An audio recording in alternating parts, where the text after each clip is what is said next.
Parliament में खड़ा हुआ ये राहुल बाबा, जानते हो ना राहुल बाबा को? वो कहते हैं मत हटाओ मत हटाओ। मैंने कहा भाई क्यों ना हटाए? तो उन्होंने कहा कश्मीर में खून की नदियां भी बह जाए। अरे राहुल बाबा 5 साल हो गए, खून की नदियां छोड़ो, कंकर चलाने की किसी की हिम्मत नहीं है। कंकर चलाने मोदी जी ने हमारे कश्मीर को हमेशा के लिए भारत के साथ जोड़ने का काम किया। मोदी जी ने 550 साल से करोड़ों देशभक्त, करोड़ों राम भक्त दुनिया भर में फैले हुए सभी लोग चाहते थे कि अयोध्या में राम मंदिर बने। आप भी चाहते थे या नहीं चाहते थे भाई? जोर से बोलो, चाहते थे या नहीं चाहते? एक कांग्रेस पार्टी ने 70 साल तक राम लल्ला को टेंट में बिठा कर रखा। 70 साल तक राम जन्मभूमि के केस को अटका कर, लटका कर, भटका कर रखा। मोदी जी को दूसरी बार आपने प्रधानमंत्री बनाया, भूमि पूजन भी हो गया और प्राण प्रतिष्ठा हो गई और आज राम लल्ला भव्य घर में विराजी। माताओं, भाइयों, बहनों, मैं संभाजी नगर में हूं।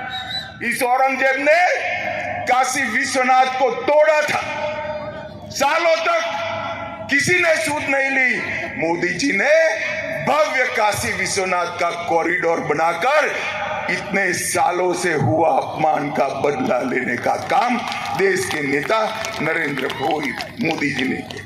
मित्रों, 150 साल पुराने अंग्रेजों के कानून बदले, पार्लियामेंट नहीं बनाई, कर्तव्य पथ नया बनाया और इस देश में से आतंकवाद और नक्सलवाद को उखाड़ कर फेंक दिया।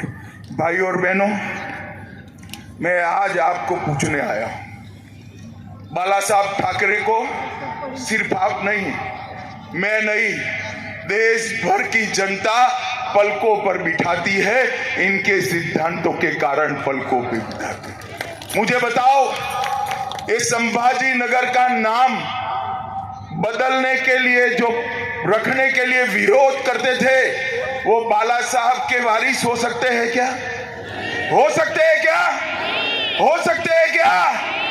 आज उद्धव ठाकरे जी, आपको शर्म आनी चाहिए। आप जिनके पास बैठे हो, जिनके साथ बैठे हो, उन्होंने 370 हटाने का विरोध किया, सर्जिकल स्ट्राइक और एयर स्ट्राइक का विरोध किया और औरंगाबाद से संभाजी नगर की यात्रा को रोक कर रखा था।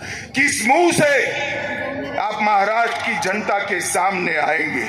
मित्रों, ये लोग सिद्धांतों की राजनीति नहीं करते हैं, देश की राजनीति नहीं करते हैं, ये लोग अपने परिवार की राजनीति करते हैं। मित्रों, आज मैं कहने आया, मोदी जी ने यूपीए की सरकार देश के अर्थतंत्र को 11वें नंबर पर छोड़ कर गई और ये जब मोदी जी प्रधानमंत्री बने तब चिदंबरम साहब अंग्रेजी में कहते थे इकोनॉमी को जानने वाले लोग ही देश को बचा सकते हैं। भाई ठीक है, मनमोहन सिंह जी और आप बड़े इकोनॉमिस्ट थे, मगर अटल जी 11वें नंबर पर छोड़कर गए थे, आपने 11वें नंबर पर ही रखा। मोदी जी ने 10 साल में कोरोना के बावजूद 11वें नंबर पर से 5वें नंबर पर लाने का काम नरेंद्र मोदी जी। और संभाजी नगर वालों, मेरी बात सुन लो, ये मोदी गारंटी है, तीसरी बार मोदी जी को प्रधानमंत्री बनाओ, 5वें नंबर से देश का अर्थतंत्र दुनिया में 3रे नंबर पर पहुंचने का काम नरेंद्र मोदी जी। नरेंद्र मोदी जी ने देश को दुनिया में गौरव दिला है। जो लोग विदेश में जाते हैं उनको मालूम है भारत के पासपोर्ट का सम्मान कितना हुआ है, भारत का सम्मान कितना हुआ है।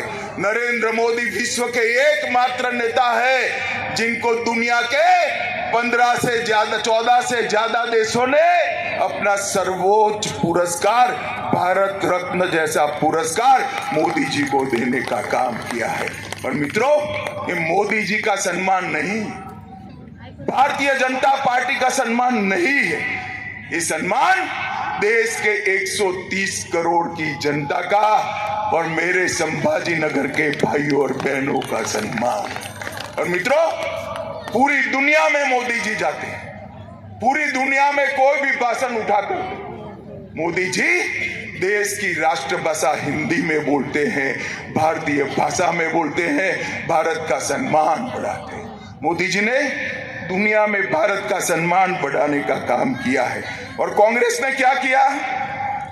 एक कांग्रेस पार्टी और एक घमंडिया गठबंधन जो महाराष्ट्र में हमारे खिलाफ चुनाव लड़ने वाला है, उसको जान लो, ये लोग डिनायल मोड में आ गए हैं। इन्होंने 370 का विरोध किया, 3 तलाक हटाने का विरोध किया, ओबीसी कमीशन बनाने का विरोध किया, कश्मीर में वाल्मीकियों को रिजर्वेशन देने का विरोध किया, हिंदू शरणार्थियों को नागरिकता देने का विरोध किया, जीएसटी कानून का विरोध किया, राष्ट्रपति रामनाथ कोविंद और ट्राइबल राष्ट्रपति द्रौपदी मुर्मू का भी विरोध किया, सर्जिकल स्ट्राइक और एयर स्ट्राइक का विरोध किया, भारत में वैक्सीन आई उसको बदनाम करने का विरोध किया, नए संसद भवन का विरोध किया, कर्तव्य पथ का विरोध किया और अंत में राम जन्मभूमि की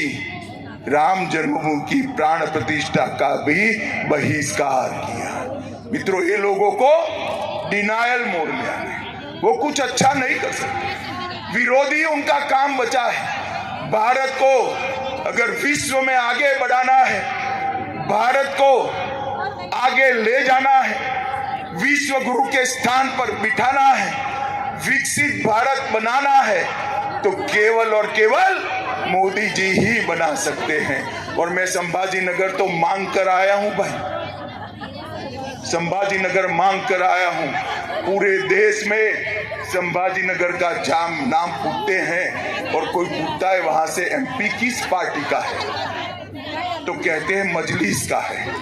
क्या आप लोग आज यहां से तय कर जाएंगे कि ये मजलिस को उखाड़ कर फेंकेंगे और मोदी जी को एक कमल यहां से भेजेंगे?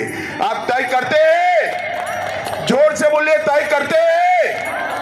मोदी जी को 400 पार कराओगे? तीसरी बार प्रधानमंत्री बनाओगे? भारतीय जनता पार्टी को 370 पार कराओगे? 2047 में विकसित भारत बनाओगे? तो मेरे साथ दोनों हाथ उठाओ, सभी लोग अंत तक दोनों हाथ उठाएं और 400 पार का संकल्प का मुट्ठी बीचे और प्रचंड आवाज से बोलिए, भारत माता की वंदे वंदे वंदे। मेरे साथ बोलेगा, जय जय श्री राम, जय जय श्री राम। भारताचे आधुनिक पोलादी नेतृत्व